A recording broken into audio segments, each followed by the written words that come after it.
আসসালামু আলাইকুম, সবাই কেমন আছেন? আলহামদুলিল্লাহ, আপনাদের দোয়া আমিও ভালো আছি। আশা করি আপনারা ভালো আছেন। তো প্রতিদিনের মতো আজকে আপনাদের জন্য একটা ঈদ ব্লগ নিয়ে আসলাম। এটা ঈদ ব্লগ সেকেন্ড পার্ট। তো আজকে আমরা কি কি করি চলেন দেখে আসি। তো এখানে আমরা গরুর কলিজা রান্না করব। তো গরম পানির মধ্যে গরুর কলিজা দিয়ে দিয়েছি সিদ্ধ হওয়ার জন্য। তো গরুর কলিজা রান্না করার আগে একটু সিদ্ধ করে নিতে হয়, যাতে কলিজার ভিতরে থাকা সব ময়লা পরিষ্কার হয়ে যায়। তো আমাদের গরুর কলিজা সিদ্ধ করা শেষ। আরেক পাশে আমরা তো এই পাশে আমরা পাতিলার মধ্যে তেল দিয়ে পেঁয়াজ দিয়ে দিতেছি।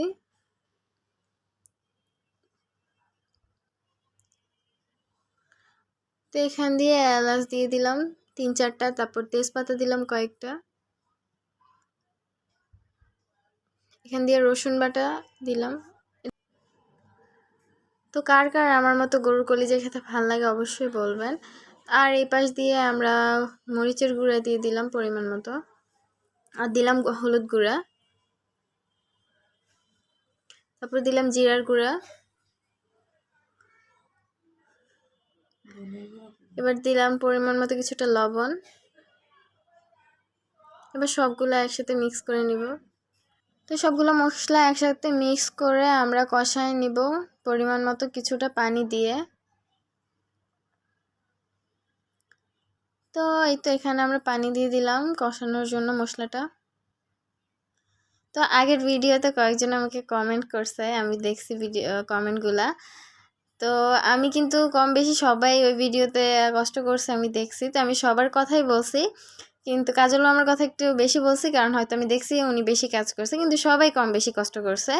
তো আর আমি তো কম বেশি সবার নাম আমি জানি না, তো জনে জনে সবার নাম তার বলা যায় না, তাই কিন্তু আমি বলছি যে সবাই কম বেশি কষ্ট করছে। তারা হয়তো ভালো করে শুনেন নাই, কিন্তু সবাই করছে কষ্ট।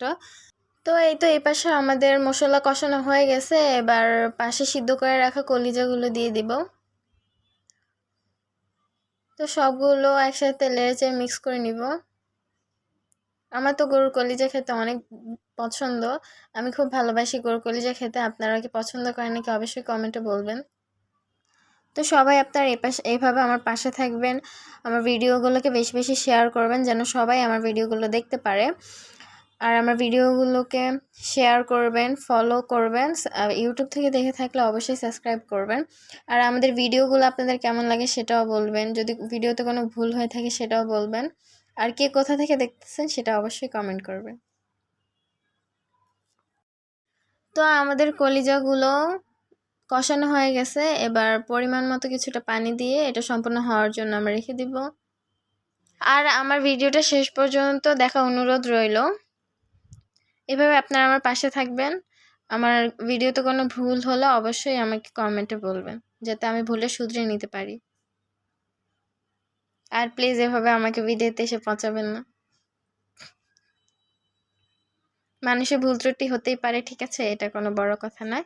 তো সবাই ভালো থাকবেন, এভাবে আমার পাশে থাকবেন, আমার ভিডিওগুলোকে বেশি বেশি শেয়ার করবেন। তো কলিজা রান্না করা শেষ। কলিজাটা খেতে অসম্ভব মজা হয়েছিল। আপনারা এভাবে বাসায় ট্রাই করে দেখতে পারেন। কম মশলা অনেক সুন্দর কলিজা রান্না করা যায় এভাবে। আপনারা অবশ্যই ট্রাই করবেন।